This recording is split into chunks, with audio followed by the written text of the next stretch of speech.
Hello, everyone. This is Tustin Longevity Center. Ask the Doctor. I'm Dr. Ella Thorpe from Tustin Longevity Center. We're a holistic, functional group of medical doctors and naturopaths and physician assistants.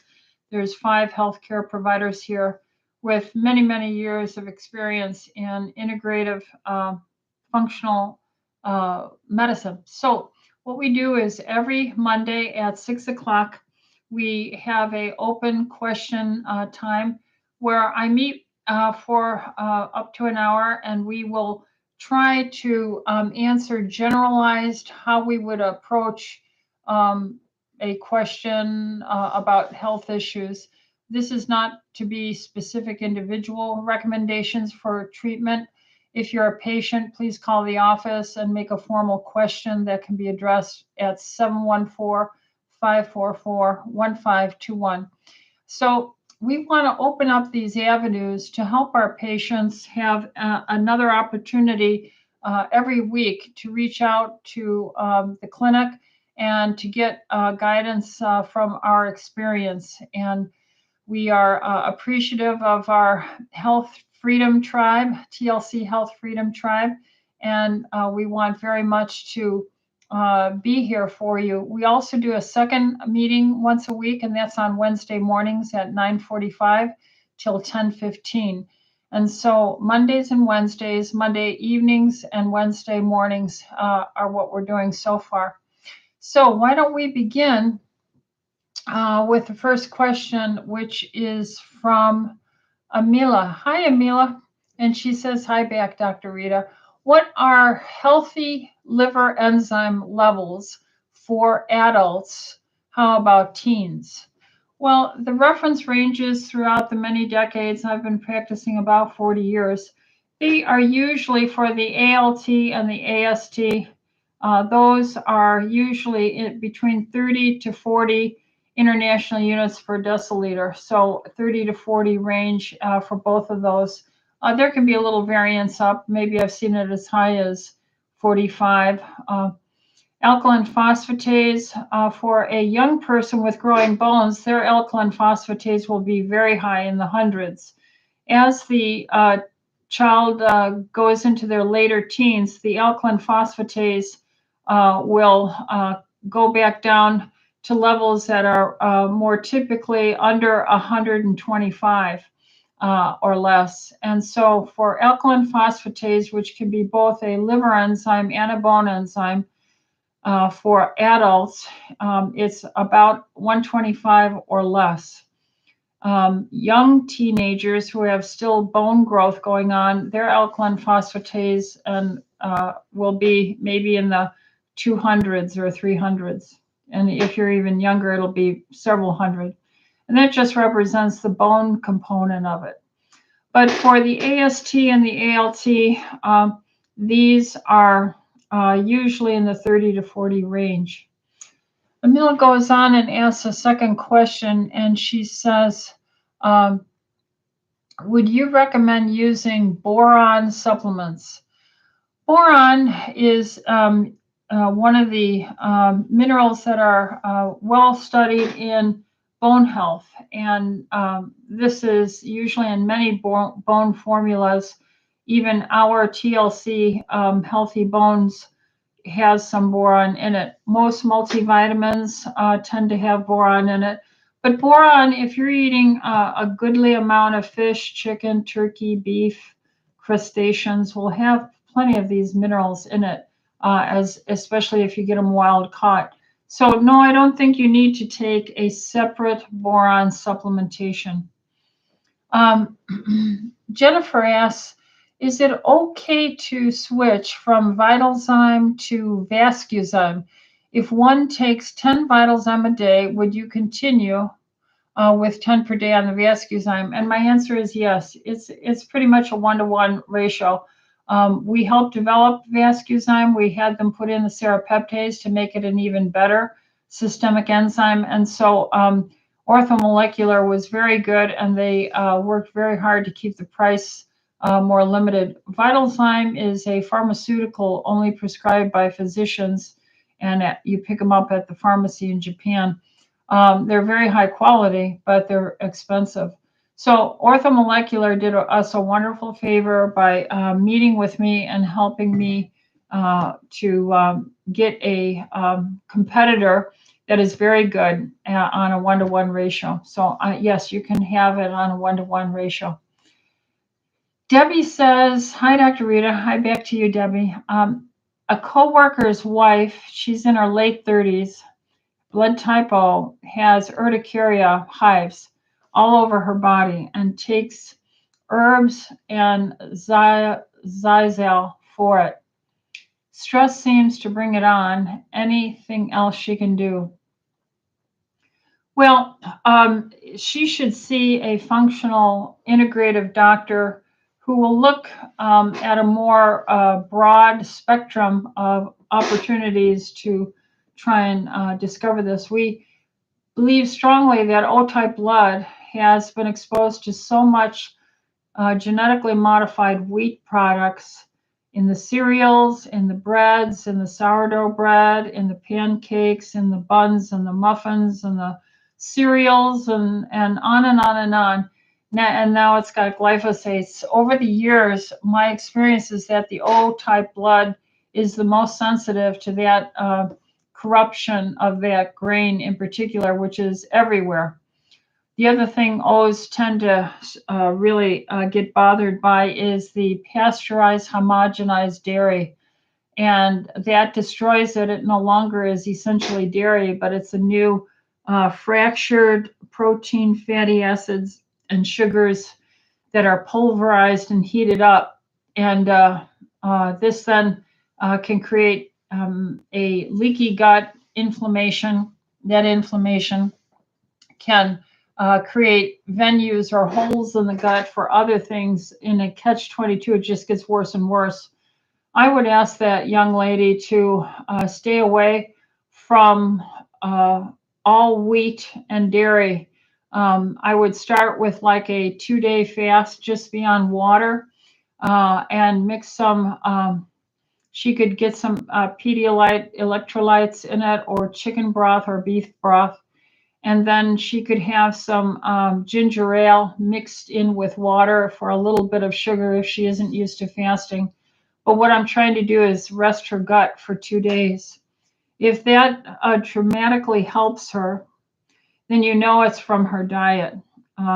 So if she can do that 2-day fast, 48 hours, even 72 hours, that would be a big, big help. The other thing is I would encourage her when she starts to eat to only eat meat and 1 vegetable for 2 meals. And then the next day, chicken and 1 vegetable for her 2 meals. 3rd day, fish and 1 vegetable for her 2 meals. 4th day, something like pork and 1 vegetable for her 2 meals, so that she's eating an extremely narrow choice, no spices other than salt and pepper and butter. So if she does that, that will begin the healing process. Find a integrative doctor. If she were here, we would help her try and repair her gut with I use these so much, I put these up here. It's the SBI powder. It's the SBI Protect powder. It's the NT factor phospholipids, and it's the clinician's preference essential oils.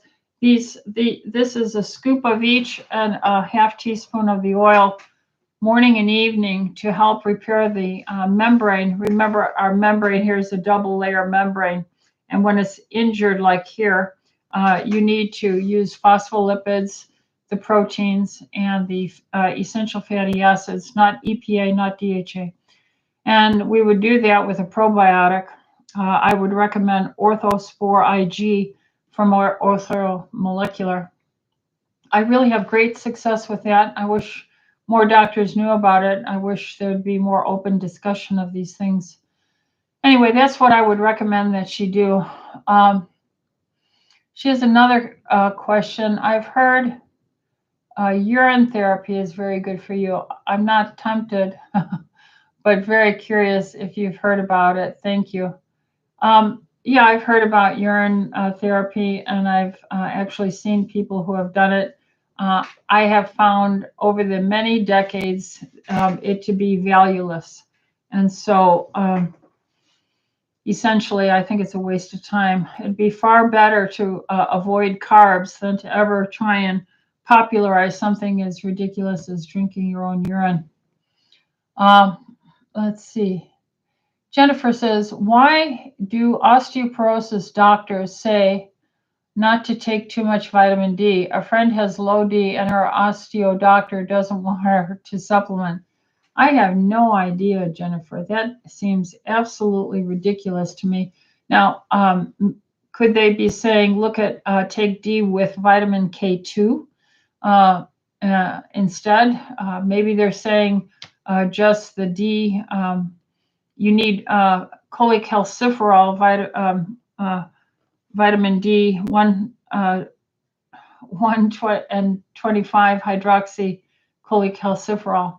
So, but I find that very bizarre to hear an osteo doctor say not to take vitamin D. That's absolutely a disaster. Debbie S. says, hi, Dr. Rita.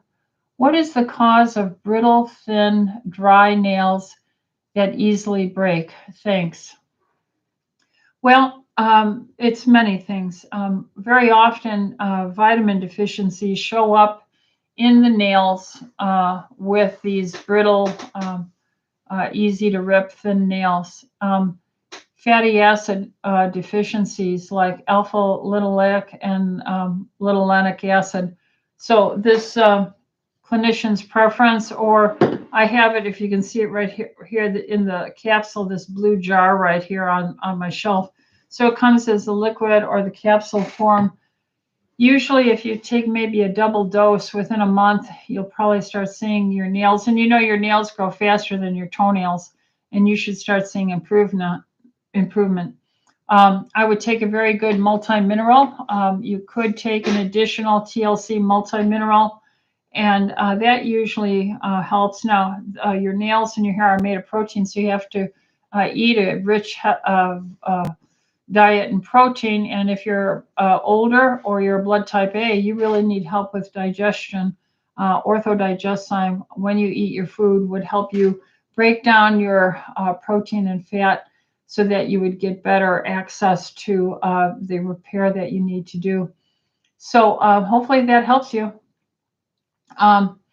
Gina says, I am 54 and not started menopause.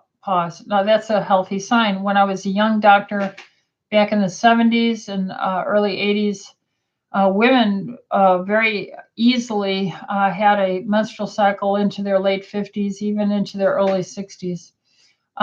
Recently had the Dutch test, told I have estrogen dominance and progesterone deficiency. That's the pattern of moving toward menopause. The pattern is that you stop ovulating and you become less fertile, and so then you become more estrogen dominant. So that's typical. Doctor put me on 8 drops of Progon BL4X and 6 mils of trisomal glutathione per day.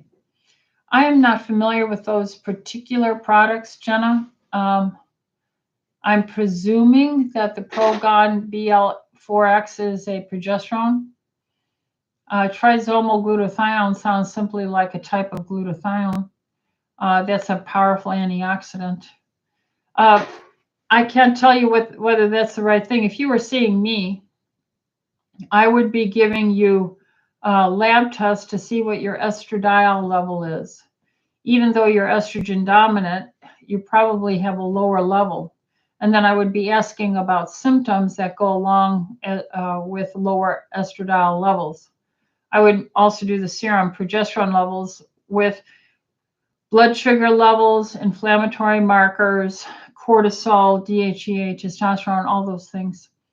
And I would probably give you both estradiol, a baseline dose, and then 100% bioidentical estrogen and progesterone to take in the evening. And then I would retest your serum levels and see how you feel in 6 to 8 weeks. That's how I would do it. So Jenna, I'm not familiar with those products. trisomal glutathione or Progon BL4X, but I would just give you the progesterone and estradiol because that's what you're losing. Jenna says also, continuation of my message above, do you suggest anything else? Well, I just told you, yeah.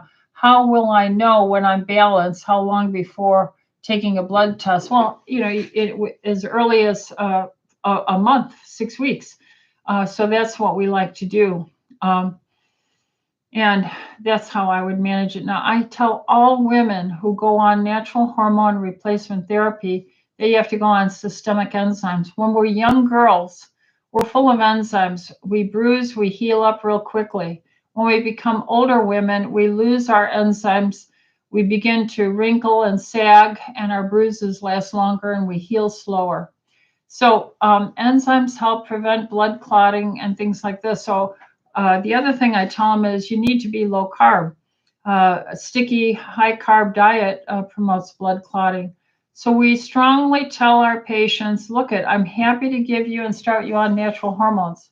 But if I see your lifestyle and your diet such that your lab is reflecting too much sugar, too much inflammation, I may not refill these hormones. Okay, that's how serious I am about it if you're not on the enzymes, because enzymes help to reduce inflammation and help to do naturally prevent clotting like when you're a young girl. All right, so Kimberly Garcia says, good evening, Dr. Rita. Kimberly, hello to you. Thank you for joining us here at the TLC Health Freedom Tribe.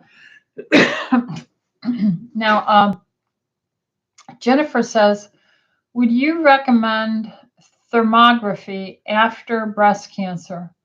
How often would it be advisable?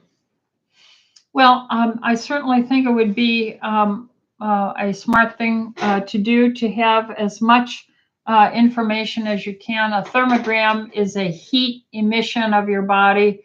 And if there is a cancer developing, it will need a blood supply to grow faster than the nearby tissue. So the argument is that if the blood supply is starting to feed a cancer, then you're going to see a higher heat signature.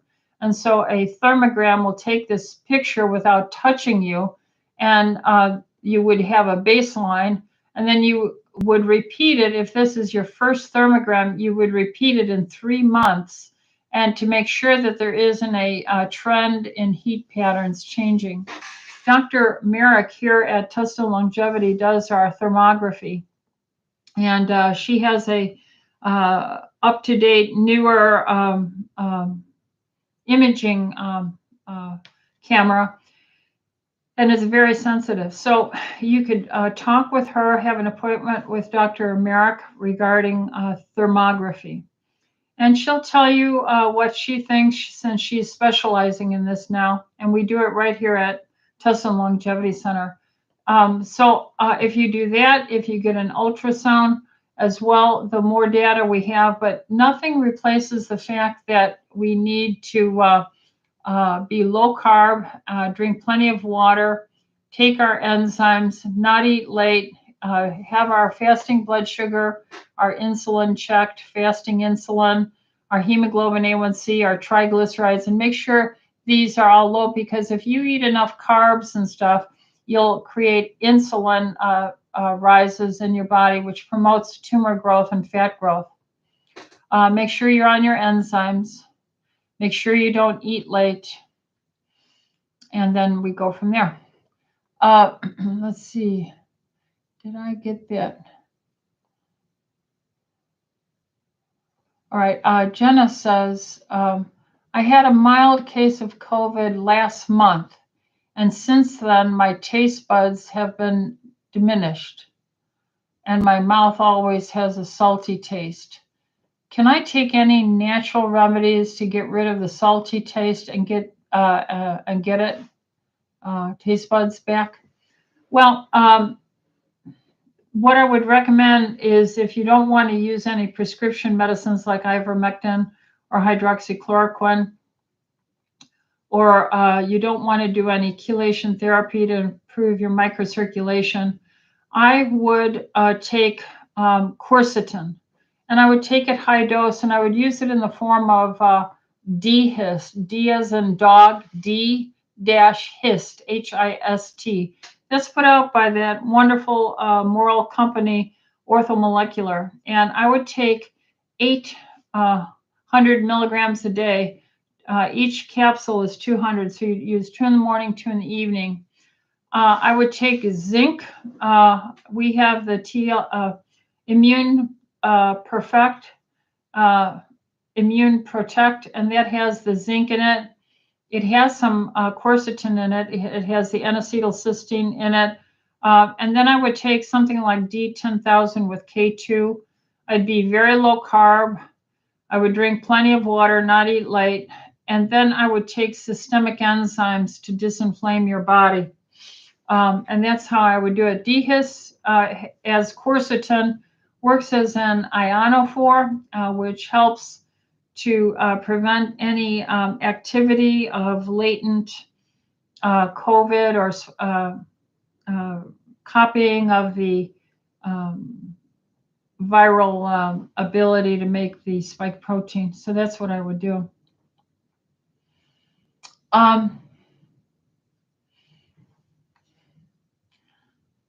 Next one is Dorothy. Dorothy says, what is your opinion of treating herpes? I am praying for you daily. Thank you, Dorothy. I appreciate, and I covet the prayers of my patients. Yes, thank you. I will always pray for you. Thank you for all you do and all your sacrifice. Thank you so much, Dorothy. Treating herpes. Yes, herpes is a virus, herpes simplex, and it can be as cold sores, type 1. It can be genital, which is type 2. And if you take something like acyclovir, but I'm finding that if I give ivermectin, I am actually having patients say that their outbreaks of herpes are greatly diminished. And they had been on acyclovir for many years before that. So I think it's a smart thing to do. I think high dose vitamin C, taking your vitamin D, and being low carb. But I definitely would support using ivermectin or even acyclovir. But now it is appearing, it's starting to look like ivermectin is a better choice. All righty, then the next one is Jennifer. Amen, Dorothy. Let's all continue to pray for Dr. Rita. God bless you, Jennifer. Yes, we need prayer. Satan is the prince of the power of the air, and he is looking about for whom he may devour. So I try and stay in my Bible every day, and I get my peace exclusively from my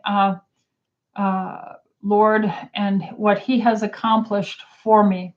And he tells us to pray, and the authority for that is based on the sacrifice. He first proved his love toward us, and that while we were yet sinners, he sent Jesus Christ, his only begotten Son, to die for us. Great is the mystery of godliness. God was manifest in the flesh, seen of angels, sanctified in the Spirit, preached unto the Gentiles, believed on by the people, and received up into glory.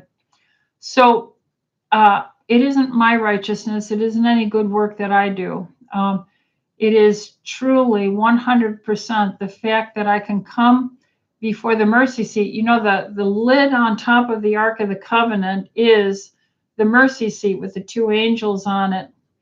And if you read the Bible cover to cover, Old Testament to New Testament, and do it over and over, you'll start to see how great God's love toward us is, and that he would put that mercy seat on top of the ark, which was the law, the covenant, the Ark of the Covenant. So mercy and grace are above the detail of the law, because I'm a sinner and I have fallen and I needed to be saved and forgiven. So when I get on my knees to pray every morning after my Bible reading, and I try and get ready for a day, I say, not because of who I am or what I've done, because I've done despicably, and I need the Savior, and I need the covering of the blood. So I go over that in my prayer, and then I go to Romans, where it says we can boldly enter the throne of grace, which is the Holy of Holies, where the ark is and the mercy seat is, and we can obtain our needs and let our requests be known. And we know if we pray according to His will, that He will supply our needs. And I know that He wants us to pray. He commands us to pray. And so I do ask for people to pray for me and to mobilize the ministering angels that are sent to minister for the heirs of salvation. This is a serious time in the world. And I am not afraid of the gospel of Jesus Christ. Romans chapter 1 says, for it's the power of God unto salvation to all men, to the Jew first and also to the Greek. So this is my strength. I want my patients to know who I am and what I believe and what is my motivation for what I do. And if there is a patient that doesn't like my strong Christian base, then there are other doctors that they can see. And so I think to be transparent, I like to let them know that so that they have that freedom. But this is where my strength comes from every day. And this is the basis upon which I ask for prayer, and I do pray myself. So thank you so much, Jennifer and Dorothy, for your praying for me. Thank you. And for this clinic and all my doctors and whatnot. All right. Alicia says, hi, my husband has had a headache over his right eyebrow, forehead for 2 months. No sinus pressure, but when blowing his nose, some blood comes out. When he leans forward, he feels pressure on that side. Well, he probably has an ethmoid sinusitis then. That's where the you can get some infection there.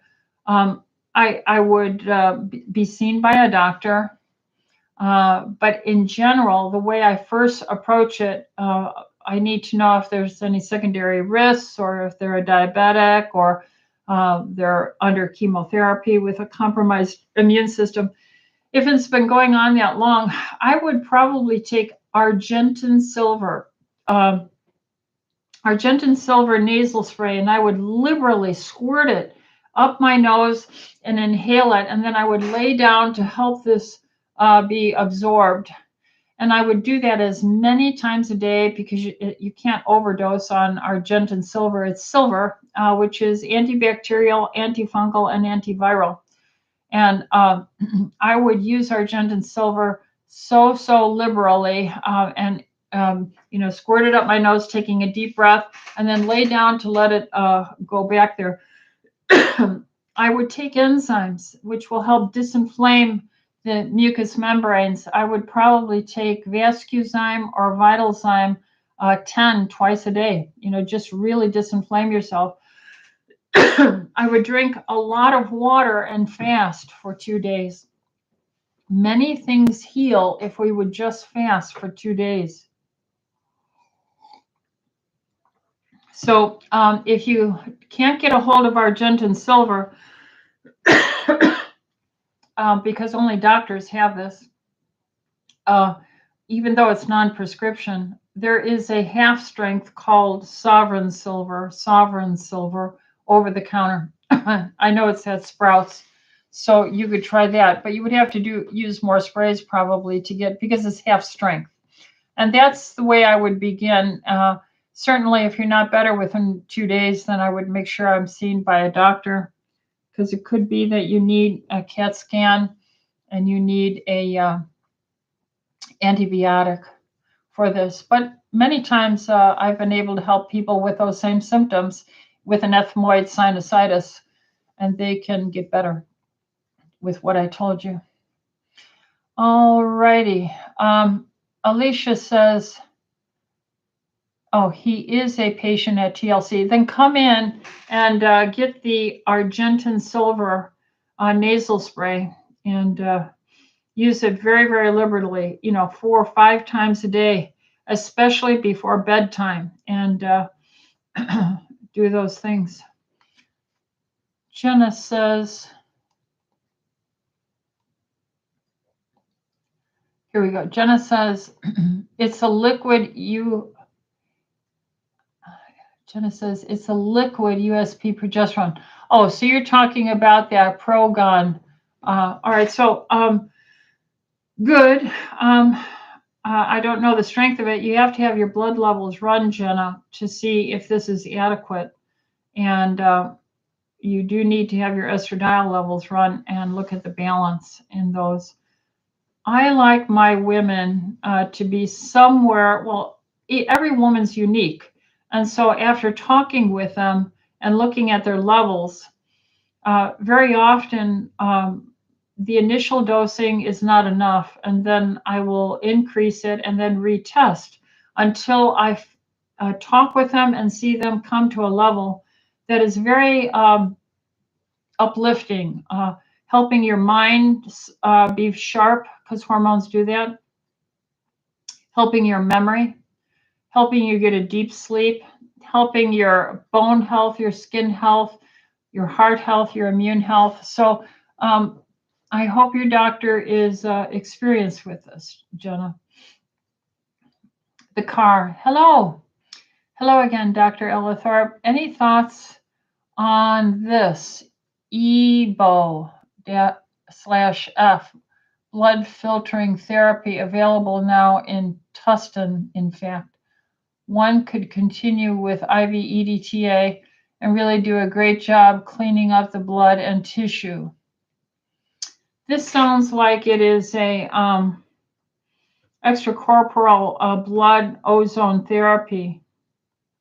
I don't know the anachronism EBO-F, but we do that here. I have ultraviolet light ozonation of the blood, and yes, I think it's marvelous. So thank you. I'm going to have to write that down so I can look that up. These anachronisms people use are, I wish they would just say what things are. EBOOF, blood filter. Okay. Yeah. So we have the ultraviolet light, both A, B, and C waves, and ozonation of the blood as well. And yes, it's very, very exciting. Dolores says, hi, Dr. Rita. What are your thoughts on mammogram versus ultrasound? Well, the standard of care in California is to recommend to you to have a mammogram annually. If there's anything wrong, then they'll contact you and do further imaging and tell you what to do from that point on. But that's the standard of care. Now, I, as an individual, own my body and I get to do with it what I want. And I never do mammograms. I've done 2 in my lifetime. Once in my 30s, I think I was 39, and once when I was 58 or something like that, maybe 15 years ago. No, 10, 11. Anyway, a long, long time ago. And I just choose not to do that. Now, I know what I eat. I know what my fasting blood sugar was 59 the last time I checked it. Triglycerides in the 20s to 40s. So what I want to say is I am taking charge of my life and not worrying about cancer by eating a low carb diet, exercising, drinking water, not eating late, doing fastings, intermittent fastings, and taking certain nutrients and enzymes. And that's how I choose to live my life. Ultrasound is a sound wave imaging of the breast. It doesn't have radiating, ionizing radiation, which is known to be linked with stimulating DNA damage and potential cancer. So mammography, I would think if you did it enough and over again, it's potentially something that you could stimulate DNA damage with. Nevertheless, as a licensed practicing physician in California, the standard of care is to recommend it annually. But ultrasound, if you did that in comparison at the same time with a mammogram, maybe if you chose or you're concerned about so much ionizing radiation, with a mammogram and an ultrasound at the same time, maybe you can take a mammogram less often and just do the ultrasound and create more space between exposures. So yeah, it's challenging. It's not just doing mammogram, waiting until the day you get a breast cancer. It's trying to live a lifestyle that will produce a low carb, low insulin stimulating life with a low carb diet. All right, then the next thing, Dolores went on to say, where is it? I had ultrasound done instead of mammogram, and I asked my doctor if she wanted to review it. She would not review it. She insisted on the mammogram. Interesting. Well, anyway, I respect my patients. I inform them, I tell them what the standard of care is, Dolores, and that is to do an annual mammogram. But I don't leave them out there hanging. I will look at what you've done, whether it's a thermogram, an ultrasound, a sure touch, which is a point-specific ultrasound. And I will give you my opinion on that. And I will say the patient was notified that the standard of care was to do a mammogram, but I certainly will look at what you've done. Now, there are certain tests that are done by non-physicians. And these tests that are done by non-physicians, and I'm not going to say exactly what kind of healthcare provider or what tests they're doing, because there can be all manner of wild west testing out there. So I have to practice medicine. I need to be informed for my patient's benefit. And so I'm always opening and my eyes up and looking at what my patients might be getting into. But if a patient brings me a non-physician read report, I will first look to see if there's a signature taking responsibility for the data and the recommendations, because that's what a physician does. We look at data, we take responsibility for that data, and we make recommendations for the care of our patient to follow through. If there's no signature on there, then I can't. It's foolishness. It's not reviewed. It's not evaluated by whoever is presuming that it's a valuable test, because I may not be familiar with the test, so I have to rely on their skill set and their willingness to put their name to their recommendations. So it's a hard thing, Dolores, to practice in these days. But certainly I would have looked at your ultrasound. My goodness, that's not out of the standard practice. Anyway, find a doctor who will look at it with you. Garden Fairy, hi Garden Fairy. What route would you use for hormone replacement for postmenopausal with a uterus? I like topical creams because I can adjust the volume of the cream a woman will do, rather than if I create a compounded capsule, you're stuck with that range in the capsule. I don't like the pellets. Once a pellet is put under your skin, it's pretty much, you're stuck with that impact for the next 3-4 months. So I don't like any foreign bodies in a pellet form under the skin. Oral, I'm not against oral, and I have used it from time to time. There are just some women who don't have skin that absorbs very well. And so, yeah, the oral can be another route. So largely we start them off with the topicals because we like to gently reintroduce them into it. Um, Another thing, when you're little girls, your breast buds are very small. So as your estrogen is building up and then the progesterone shows up, you have little breasts that are less impacted. But if you're a grown woman and you have larger breasts and you've breastfed children and they're patulous, they're big breasts, and then you reintroduce hormones, you're going to get some significant breast tenderness because you don't have the enzymes that you had when you were a younger little girl, and you certainly have much larger breasts. So by using the creams, I seem to have a much nicer advance into providing this. Let's see.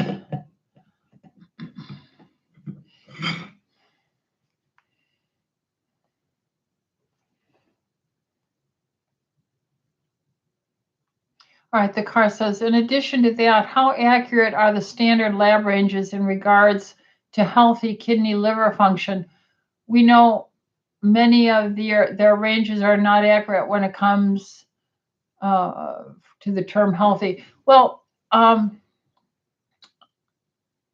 lab ranges. So I would say the liver enzymes and the creatinine and the bone enzymes, the bilirubin, these are sodium, potassium, chloride. These are all well established.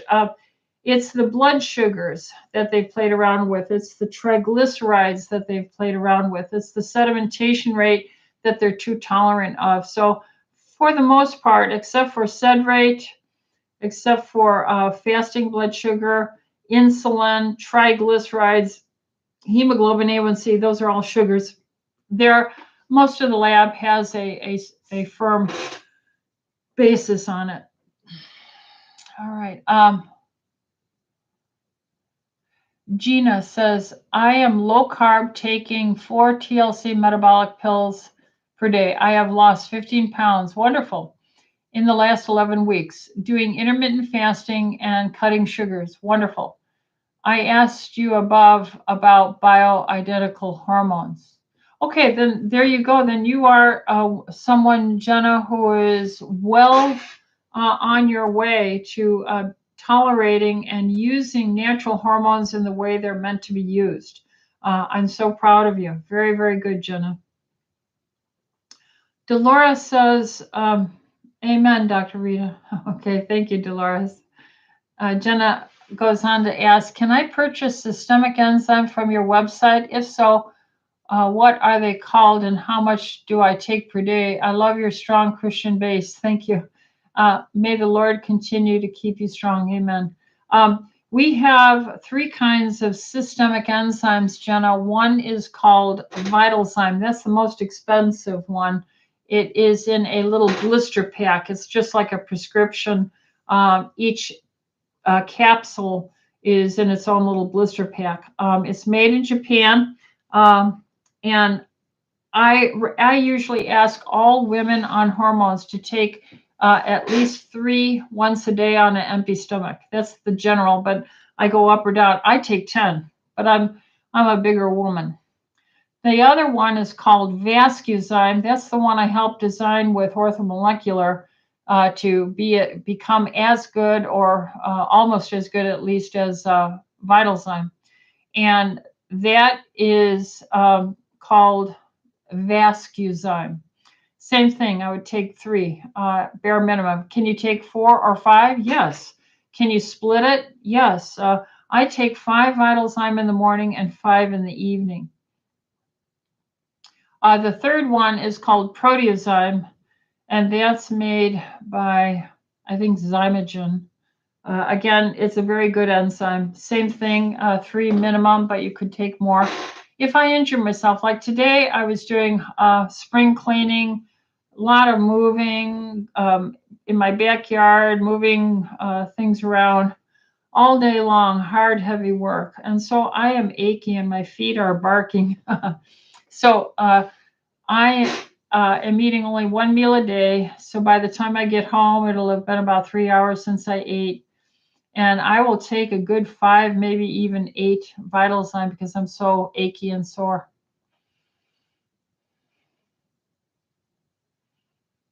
All right, and then hopefully that helps you, Jenna. The car. Can you share your thoughts on how significant fungal infections are in the GI tract and body? Sugar consumption, antibiotic use, and immune dysfunction are rampant. Spells fungal problems to me. Yes, the car. But we are fearfully and wonderfully made. And if you will move to that very low carb keto like diet, do intermittent fasting, skipping your breakfast as always, not eating late, do a prolonged fast, 24, 48 hours, 2 times a month, 3 times a month. If you will stay keto, you should do quite well. We do a complete digestive stool analysis here, and then I can get the yeast, I can see fungal, I can see pollens, I can see digested meat fibers and vegetable fibers. I can see short chain fatty acid imbalances, all kinds of inflammatory markers. So I do a serum immunoglobulin for Candida, so I'm looking for antibodies to Candida, the IgA, IgM, and IgG. Then I do the stool, and I look at the blood sugars, and every time I see someone reduce their carbs and stay there, not just play around with it, but stay in that lifestyle, their poop has the fungus go away. Now, do I use antifungals like uva ursi, caprylic acid, grapeseed extract, silver? Yes, I do sometimes, but very often we tend to look at these herbs as the solution, as a cheat for our diet. So I emphasize with my patients, take responsibility, be low carb, stay there, and that doesn't cost you any money. It costs you money to use intestinal or Candicid forte. These are the products that we have that have these antifungal items in it. And I will rarely use it. Same with grapeseed extract and the silver. If I can see that patient pulling out from their carb addictions. So I agree that the sugars will spell fungal problems. But if you turn it around, you will stop it. You are designed to be able to get rid of this yourself. Rana says, praying for you always. Thank you, Rana. Dolphin, my muscles are so tight lately. Yes, I work out for about 2 hours a day. Is it old age? Well, I'm feeling pretty tight myself at almost 70, and with all the work I did today. And tomorrow morning, I have my Pilates before work at 7 a.m. So I'll be very much looking forward to stretching it out and drinking plenty of water with my systemic enzymes. So yes, Dolphin, I think that our repair rate is lagging behind compared to when we were 20, 30, 40, even our early 50s. So we have to go as the adults that we are, the extra mile, drinking that water, taking the enzymes, not eating late, being low carb, and doing the exercise, stretching that we need to do. And then may God help us all. Christina says, hello, Dr. E. I heard you say that skin cells die out faster if your body does not have enough healthy fat. Correct. That's absolutely correct. Could clinicians' preference oil help with intractable plantar keratosis? Absolutely, 1,000% it will. So when you're using supplements, they're not pharmaceuticals, so you'll take, like 3-4 months to see it. So if you're faithful 3-4 months, you should start seeing it. And then the liquid form of that, the liquid form of the clinician's preference, you could actually rub onto it. Now, you have to remember also, Christina, don't bathe every day because water is going to just swell up these dead cells, and then they'll bust and crack and get worse. So try and avoid hot water and stay out of the water and soap, so you're not washing out the oils that you're getting in there.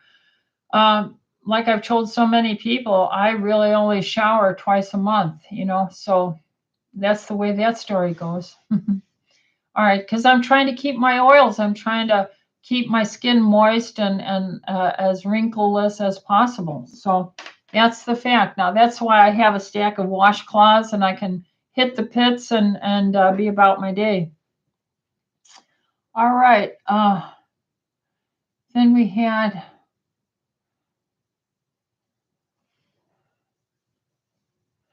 Dolores said, I had an ultrasound done, Sure Touch, yeah.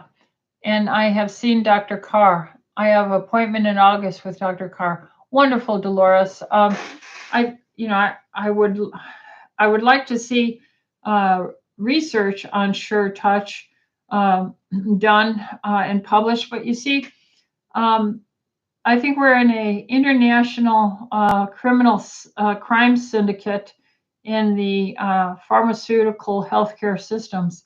It's not about our health, it's about their profits. So if you have something that is harmless, like the ultrasound of Sure Touch, no one's going to finance studies on that. So you just have to work with a doctor who's going to watch and walk with you and help to give you the best advice so that your lifestyle and your testing that you do come together with the best outcome. Okay, Mike says, hi, Mike. Total cholesterol under 100, mid-40s. Triglycerides 40s, wonderful. High school weight, fantastic. Fasting blood sugars in the 80s, super.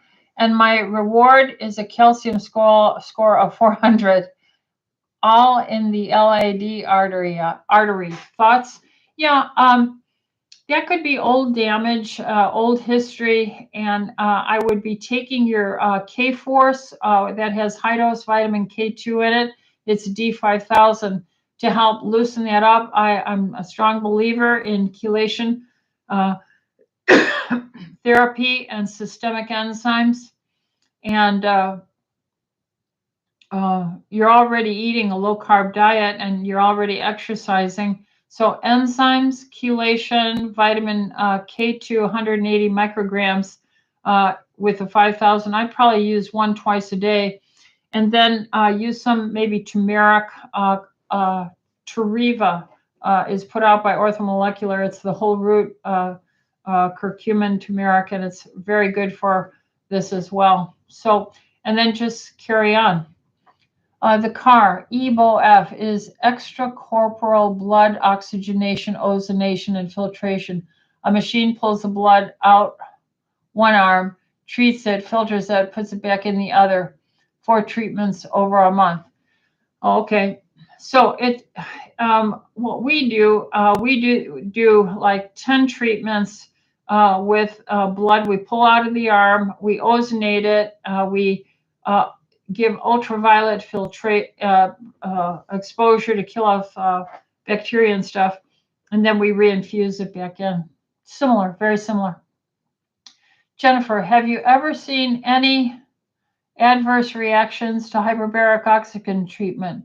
I'm thinking of taking it after having gone through radiation. No, I think it's in the hands of a doctor and technicians who are good.